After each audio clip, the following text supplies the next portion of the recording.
Au nom du Père et du Fils et du Saint-Esprit. Amen. Donne-nous, Seigneur, un cœur nouveau. Mets en nous, Seigneur, un esprit nouveau. Bonjour chers frères et sœurs, très ravis de nous retrouver encore ce matin pour partager ensemble la parole de Dieu. Alors, que le Seigneur Tout-Puissant nous garde et nous donne sa paix et sa joie. Amen. Alors ce matin, le Seigneur nous invite encore à penser à sa miséricorde, à savoir combien il est miséricordieux et il pardonne nos péchés, combien il est important que nous nous posons la question, qui est Dieu pour nous dans notre vie et est-ce qu'on a vraiment envie de le connaître? Et si on a vraiment envie de le connaître, il veut bien que nous changeons nos cœurs, il veut bien nous changer nos cœurs, il veut bien inscrire sa parole dans notre cœur, il veut bien que nous vivons avec lui une relation d'amour, une relation réciproque d'amour. Et c'est ce qu'on voit dans la première lecture qui est tirée du livre de Jérémie au chapitre 31 du verset 31 à 34 où on dit ceci: « Je conclurai une alliance nouvelle, je ne me rappellerai plus leurs péchés. » Alors le Seigneur nous montre encore sa toute miséricorde envers son peuple, ce peuple-là qui, malgré l'alliance, l'ancienne alliance qu'il a conclue avec lui, qui est sur la tablette que Moïse leur a donnée, ce peuple qui ne fait que désobéir à Dieu, Dieu prend encore l'initiative de venir vers eux pour conclure avec ce peuple-là une nouvelle alliance. Et cette nouvelle alliance est marquée par cet amour, cette réciprocité, cette connaissance intime que Dieu veut avoir avec chaque Israélite. Et ce matin encore, le Seigneur veut bien que nous le connaissions de façon intime, de cette même manière. Il dit que je mettrai ma loi au plus profond d'eux-mêmes, je l'inscrirai sur leur cœur, je serai leur Dieu et ils seront mon peuple.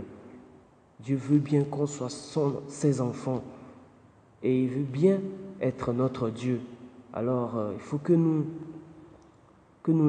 laissions de côté tout ce qui nous empêche de l'embrasser avec notre cœur, d'aimer vivre en sa présence et de préférer rester en sa présence. Le Seigneur nous dit que pour cette nouvelle alliance, il n'y aura plus des gens qui vont apprendre à leurs frères, aux autres, à apprendre à connaître le Seigneur. On n'aura plus besoin d'autres gens qui vont dire il faut apprendre à connaître le Seigneur, il faut apprendre à obéir à la voix du Seigneur.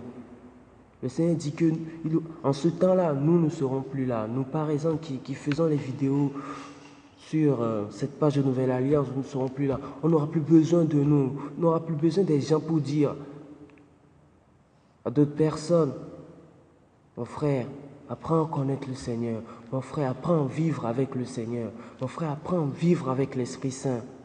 On n'aura plus ce rôle-là. Parce que tout le monde aura cette envie de connaître le Seigneur, que tout le monde fait déjà ce qu'il faut faire. Et oui, le Seigneur nous invite à le connaître réellement et à vivre en sa compagnie tout le temps. Et l'évangile qui est tiré de Matthieu 16, du verset 13 à 23, que nous connaissons bien, où on nous parle où Jésus dit à Pierre: tu es Pierre et sur cette pierre je bâtirai mon église. Là, il y a cette question de la primauté de Pierre parmi tous les autres disciples, cette question de pape. Après, il y a aussi cette question du pouvoir des clés, où le Seigneur dit: je te donnerai les clés du royaume des cieux. Tout ce que tu auras lié sur la terre sera lié dans les cieux, et tout ce que tu auras délié sur la terre sera délié dans les cieux. On est dans l'année de miséricorde et c'est toujours bien d'avoir ces textes qui nous lient en quelque sorte sur ces fondements-là de la confession, du sacrement de pénitence.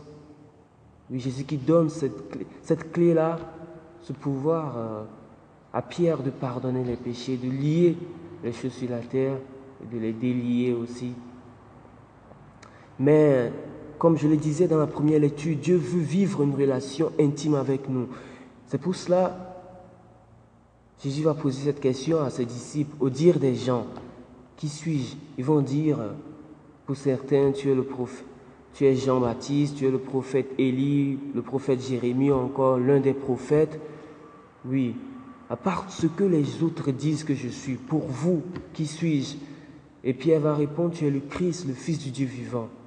Alors Dieu nous invite vraiment à vivre cette relation d'amour avec lui, à ne pas être dans cette relation de donnant-donnant où je fais ceci, j'aurai ça, je fais ceci, j'aurai ça.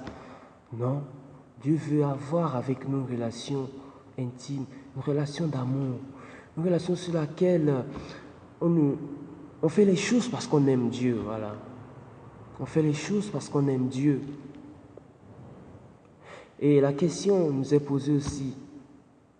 Simon-Pierre dit, tu es le Christ, le Fils du Dieu vivant, mais Dieu nous pose encore à nous ce matin, enfants de Dieu que nous sommes, chrétiens que nous sommes, croyants que nous sommes, qui je suis pour toi? Est-ce que j'occupe la première place dans ta vie? Est-ce que je suis tout dans ta vie? Est-ce que ma vie, qu'est-ce que je vis avec Dieu? Pour moi, pour toi, qu'est-ce que je suis pour toi dans ta vie? Est-ce que je suis le centre? Qu'est-ce que je vis avec mon Dieu? Ou quel Dieu, moi, je ne veux pas croire? En quel Dieu je ne veux pas y croire? Par exemple, si Dieu est comme ça, non, moi, je ne l'accepte pas. Ouais, c'est sur ça, on nous invite ce matin à réfléchir. Alors, comme aujourd'hui, c'est en fait le mémoire du Père Jean-Marie Vianney, ce curé d'Ars qui aimait entendre la confession de ses fidèles, qui s'est consacré à ça, je nous invite nous aussi à prier pour que le Seigneur touche en notre cœur, à ce que nous vivons la miséricorde de Dieu dans notre vie, à ce que nous vivons le pardon dans notre vie, que nous arrivons à pardonner à ceux qui nous ont offensés, que ceux à qui nous aussi on commet du tort aussi arrivent à nous pardonner. Alors que nous vivons vraiment ce pardon dans notre vie d'aujourd'hui, dans le journée d'aujourd'hui, et pourquoi pas essayer de rester miséricordieux dans notre vie de tous les jours. Le Seigneur, malgré la dureté du cœur humain, ne fait que pardonner à son peuple, ne fait que nous pardonner. Alors nous aussi, pardonnons nos frères et sœurs et cherchons à vivre cette relation d'intimité avec le Seigneur dans notre vie de tous les jours, en étant content avec la parole de Dieu, en demeurant dans la prière. Que le Seigneur nous garde et nous bénisse. Amen.